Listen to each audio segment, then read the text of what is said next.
My research topic is on the renewable energies for the US and New Zealand. In this presentation, I will be covering current energy consumptions for both New Zealand and the US, kind of a why and comparison of the two, looking at future projections and opportunities, and looking into the research into new technologies. And finally, I will be ending with some concluding thoughts.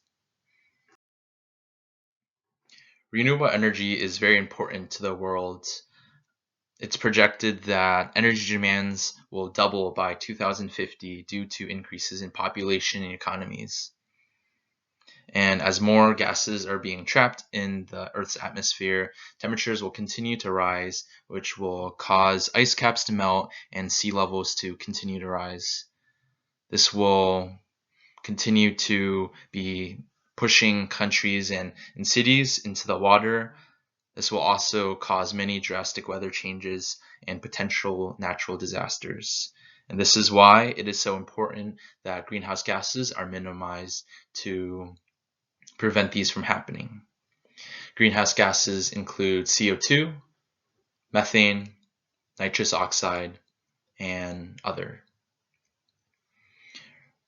Renewable energy is the way to go about reducing greenhouse gases, and this includes wind energy, biofuel, biomass, geothermal, hydropower, and solar energy.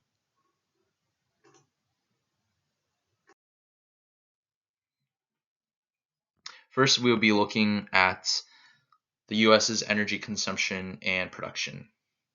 The US utilizes over 100,000 petajoules per year. This equates to about 13,000 kilowatts per hour per capita. As shown in the graph to the right, energy production has been trying to keep up with energy consumptions. You can see that there is an increase in natural gas production. You can also see that there's an increase in crude oil production. And you can see a bell kind of curve of coal production. America is one of the largest reserves for coal, with 27% of the total coal resource.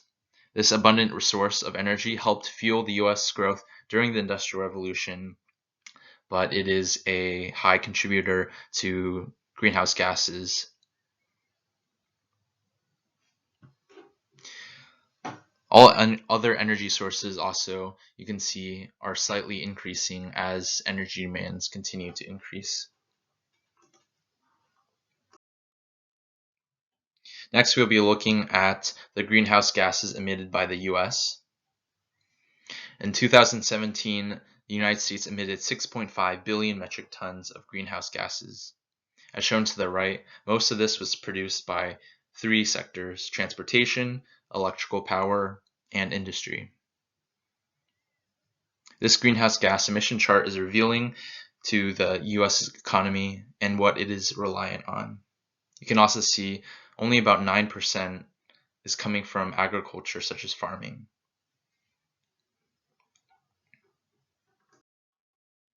Now let's take a look at the renewables that the US produces and consumes. As shown in the graph, there are four major renewable energy consumptions: hydroelectric power, geothermal energy, solar energy, and biofuel energy. Biofuel energy seems to have the most dramatic change as it increases from 2000 to 2019 in the graph below. Hydroelectric power continues to dominate renewable energy consumptions, while solar energy continues to increase starting from 2012.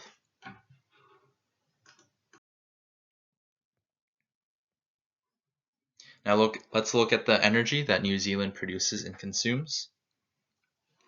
New Zealand consumes 589 petajoules per year. This equates to over 9,000 kilowatts per hour per capita, significantly lower than the US. On the right, you can see energy production, including geothermal, hydro generation, renewables, natural gas, wood, and coal. You can also see what industries these energy sources filter into, such as industrial, commercial, residential, transportation.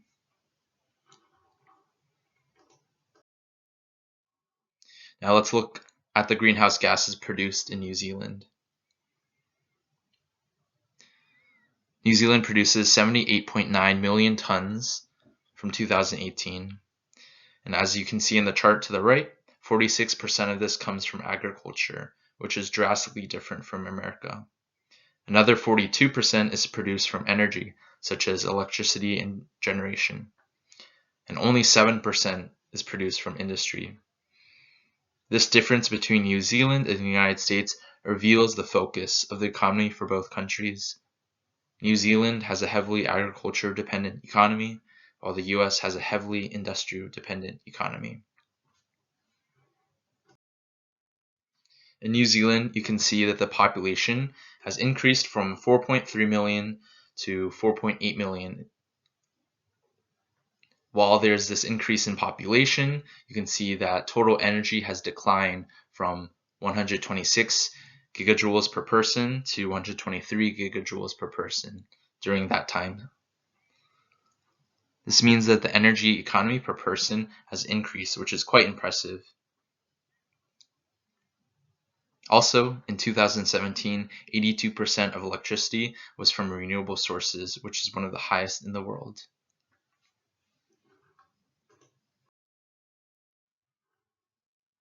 Now, looking side by side to America and New Zealand.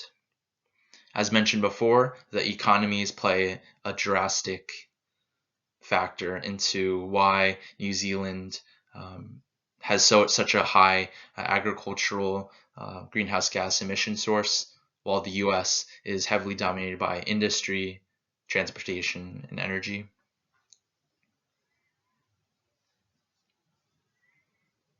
We can also see that the natural resources of both countries influence the energy sources that they utilize. The US has abundant resources in land, oil, coal, coastlines on both sides. The US has the largest coal source in the world. New Zealand, on the other hand, is much smaller but is surrounded by water and is split into 2 islands. Because of this, they utilize much of their hydroelectric potential around their coast and straits and rivers. New Zealand has an abundant supply of geothermal energy because they're located on the boundary between 2 tectonic plates. This means that the Earth's crust is thinner and the hot mantle below is much closer to the surface, allowing them to utilize this into energy. In overall consumption,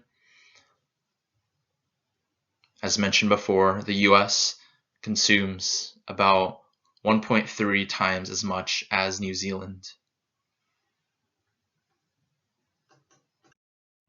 Looking forward into the future, New Zealand has the potential to becoming 100% dependent on renewable energy sources. Hydroelectricity already comprises 70% of electricity demand, while geothermal contributes to 5%. The next step would just be to address the remaining 25%. Wind power and solar power definitely have room to improve. New Zealand produces only 7 petajoules of energy per year, but has great potential to increase.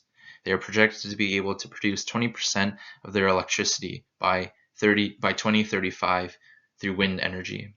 And this is because of their wind potential as the wind funneling effect through the Cook Strait, which is located between the North and South Island, as shown in the image to the right. Solar energy also has areas of improvement as it only produces 0.7 petajoules of energy. And this is because New Zealand already has so many other renewable energy sources, it relies on solar a lot less. And there are some downsides to solar.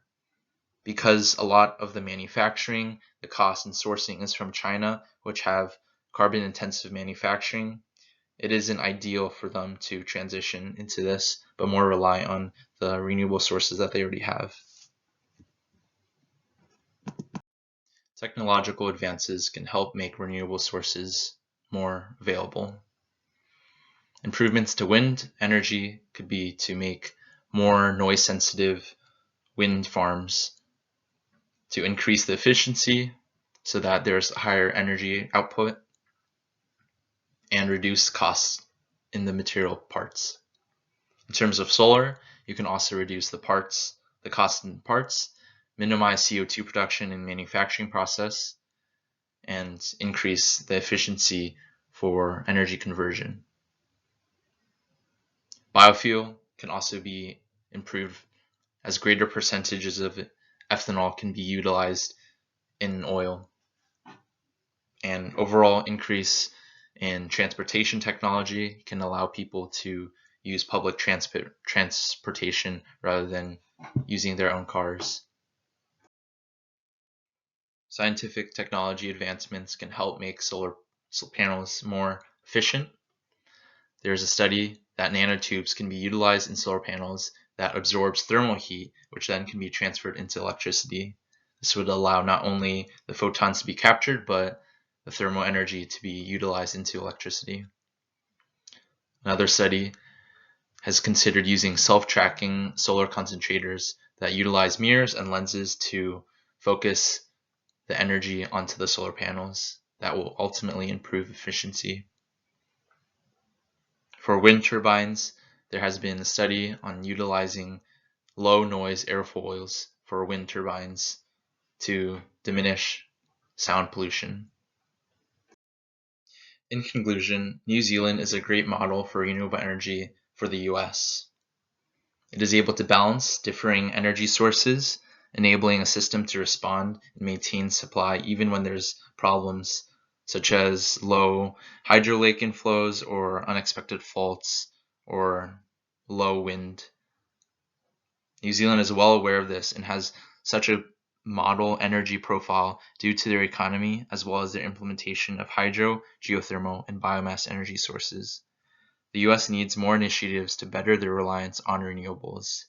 Not only should there continual research be done in technology, but also a change in mindset from political leaders to forego the money that fossil fuels and oil will produce and choose to the more sustainable route. Overall, the transition to renewable energy is more complicated than we might think. It is hard just to completely phase out of coal, oil, and natural gases. But as the world continues to work together to keep the planet healthy while keeping up with energy demands, we can slowly make the changes we need to live a more sustainable life.